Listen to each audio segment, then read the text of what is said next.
The flight that landed 37 years late. A disturbing true aviation horror story. The plane that should not exist.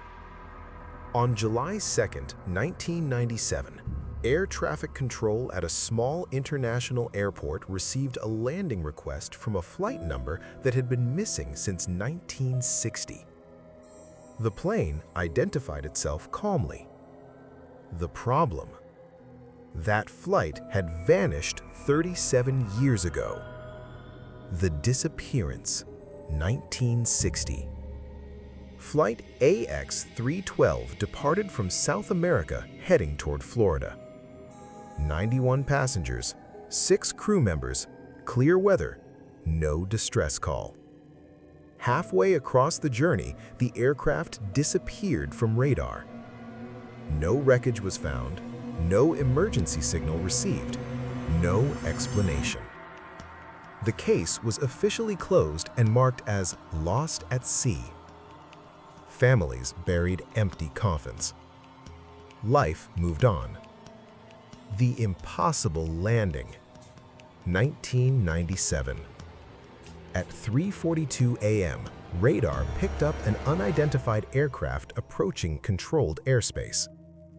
The flight number transmitted was AX-312. Controllers assumed it was a mistake. Then they heard the voice. Calm, professional, confused. Requesting permission to land, we're running low on fuel. The controller froze. That call sign hadn't been used in decades. Touchdown. The plane landed smoothly. Same model, same airline logo, one that no longer existed. Paint faded but intact. Emergency crews surrounded the aircraft. The door opened, and the passengers walked out. They looked normal. No aging, no confusion, no awareness that 37 years had passed. One man asked a ground officer, "Why are you all dressed like that?" The first sign something is wrong. When officials checked the passenger list, every name matched the 1960 manifest, including a woman who had died. What happened in the sky? Government lockdown. The airport was sealed. Passengers were quarantined. Phones confiscated. The military arrived before sunrise. Passengers insisted it was still 1960. They remembered nothing unusual except the light. The flight crew's testimony. The captain described entering a storm that wasn't on radar. Then, silence. No turbulence, no engine noise, no stars, just endless white light outside the windows. The instruments stopped working. Time felt frozen.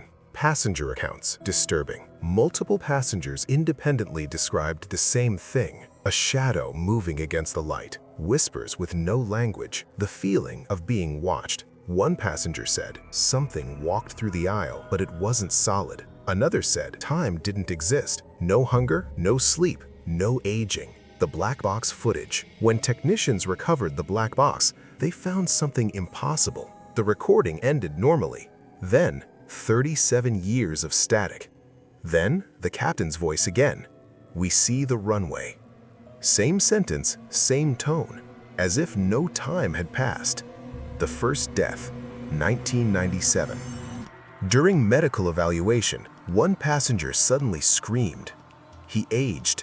In seconds. Skin sagged, hair turned white, bones collapsed. He died instantly. Doctors realized their bodies were catching up to time. Military orders came through. No one leaves quarantine. Because passengers weren't just returning. They were unstable. They were never meant to land. The truth emerges. Government files revealed similar cases. Ships returning decades late, radio signals looping across years, aircraft logged as temporarily displaced. AX-312 wasn't unique. It was one of the few that came back. The real purpose of the quarantine. Passengers weren't being protected. They were being contained. Doctors discovered microscopic abnormalities in their cells, structures that should not exist in human biology. Something had come back with them. The final incident. At 2:17 a.m., all quarantine cameras shut off simultaneously. Power failed. When it returned, every room was empty. No bodies, no signs of escape, just clothes folded neatly on beds, and one message scratched into a steel wall. We were not lost. The last flight record. Radar logs show AX-312 taking off again. No clearance, no sound, straight up, vanishing into the sky. Final revelation. Flight AX-312 is still listed in aviation databases. Status: delayed. If your flight is ever delayed,